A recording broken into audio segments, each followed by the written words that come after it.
You see, when we were courting, typically we were putting our best foot forward. So we're well behaved, on our best behavior. Maybe once in a while we would flip, depending on how long the relation, our best behavior. Maybe once in a while we would flip, depending on how long the relationship was and how real you choose to be. Many times you will swallow things, put things under wraps, try to overlook something because you really, at the heart of it, is you really like this person and you really want things to work out, right? Marriage. And something magical happens. This becomes the real deal. You know that this is for the long haul. This is not some temporary thing we're doing. One of the things that happens is psychologically you cease to feel the need to pretend. Not that you were pretending before, but there's that I want to just show that I'm really good wife material. I don't want to lose her. I don't want to lose him. There's all that as a factor before marriage. Now that we're married, I've moved in. This is now our house. He's now husband. She's now wife. One of the things that happens is, no, I don't want to pretend because you can't pretend for too long, right? The real you comes out.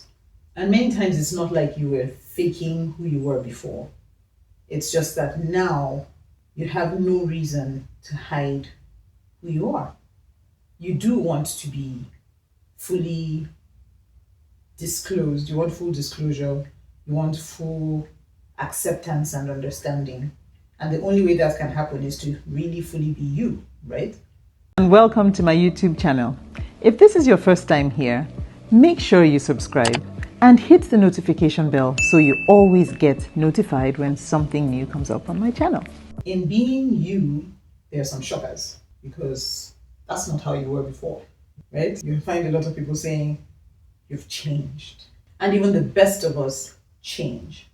But that change is because girlfriend is not wife. Boyfriend is not husband.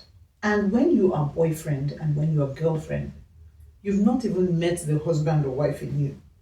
Even you will discover yourself a bit more. First, I want to say, please have some clear guidelines, clear principles, values that you hold dear, and discuss those during courtship.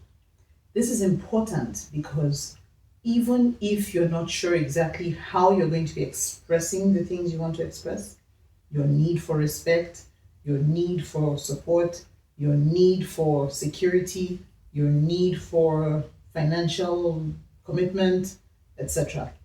Even if you don't have a full grasp of the specifics in courtship, you want to have the outline, the values, the principles, the character traits that you hold dear and that you agree on, because those will form the bedrock for your discussions when you do get married.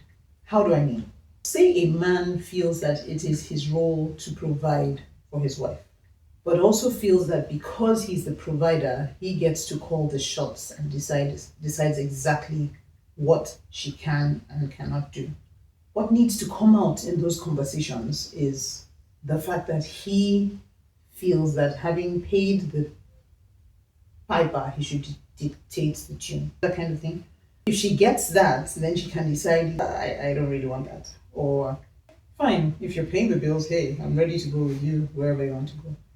Those are fundamental conversations that you need to have before the marriage so that when the reality comes, you understand which principles we are operating.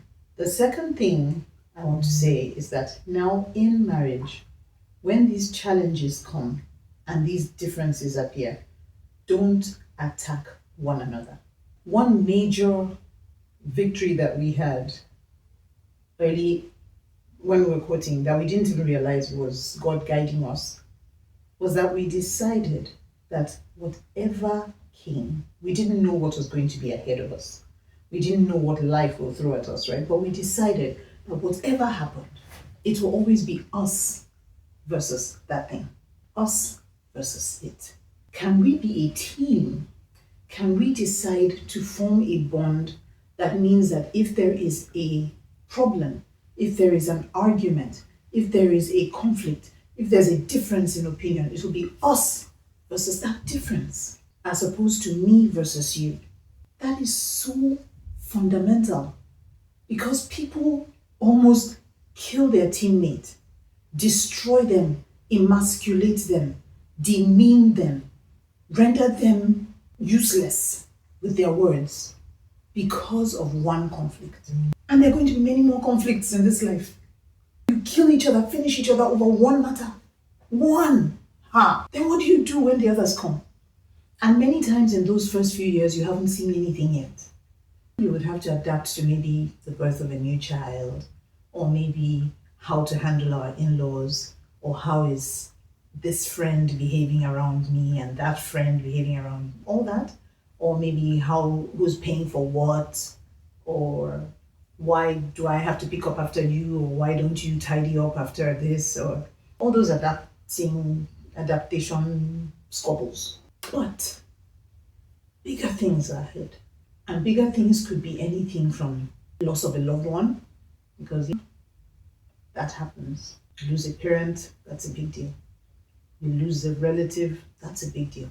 Sickness, what about bigger bills to pay?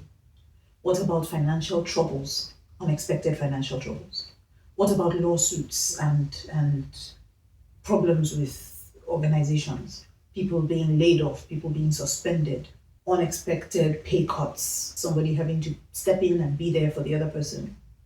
That happens. What about emotional and psychological trials? What about paranoia and suspicion? There's so many other things that are going to come up.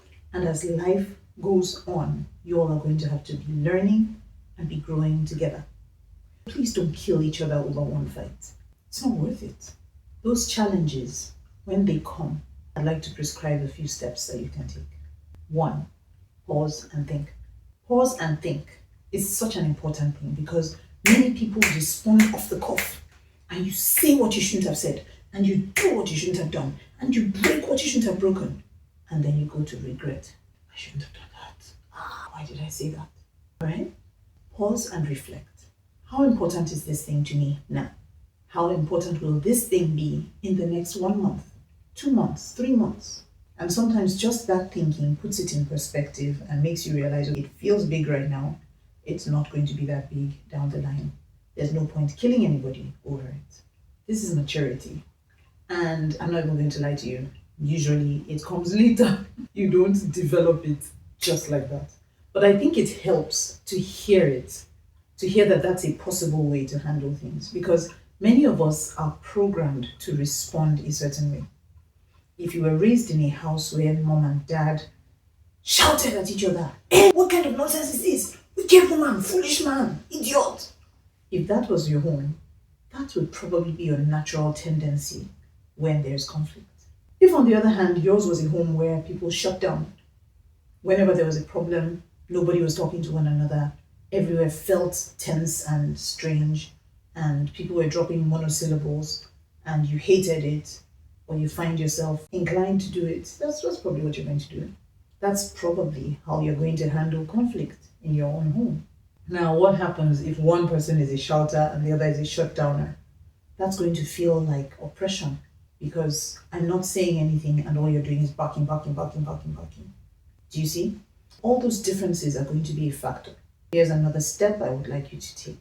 In peacetime, talk about conflict resolution.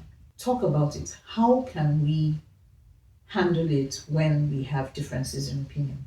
Why does it offend you so much when I tell you how I feel? You find out the other person feels it's not what you say, it's how you said it.